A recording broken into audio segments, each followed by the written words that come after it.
సింహరాశివారు జాగ్రత్త. మీ జాతక చక్రంలో గ్రహాల స్థితి అనుకూలంగా లేదు. రాబోయే కొద్ది రోజుల్లో ఒక వ్యక్తి వల్ల మీ జీవితం తలకిందులయ్యే ప్రమాదముంది. మీరు అమితంగా నమ్మే వ్యక్తులే మీ వెన్నుపోటు పొడిచే అవకాశముందని, దీనివల్ల మీ గౌరవ మర్యాదలకు భంగం కలగడమే కాకుండా భారీ ధననష్టం కూడా సంభవించవచ్చు. ముఖ్యంగా కొత్తగా పరిచయమైన వ్యక్తులతో రహస్యాలు పంచుకోవటం లేదా ఆర్థిక లావాదేవీలు చేయడం అస్సలు మంచిది కాదు. శని ప్రభావం వల్ల మీ మంచితనాన్ని ఆసరాగా చేసుకుని మిమ్మల్ని చిక్కుల్లో నెట్టేవారు మీ వెంటే ఉన్నారు.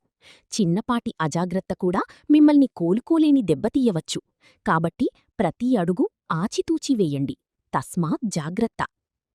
వ్యక్తిగత, ఆర్థిక సమస్యలకు జ్యోతిష్య పరిష్కారాల కోసం వెంటనే పైన కనిపిస్తున్న నంబర్కు కాల్ చెయ్యండి. గురూగారి సలహాతో మీ కష్టాలకి ముగింపు పలకండి. మీకు అంతా శుభం జరగాలని కోరుకుంటూ కామెంట్ బాక్స్లో ఓం నమఃశివాయ అని టైప్ చెయ్యండి. మరిన్ని జ్యోతిష్య సలహాల కోసం ఇప్పుడే మన ఛానల్ని సబ్స్క్రైబ్ చేసుకోండి.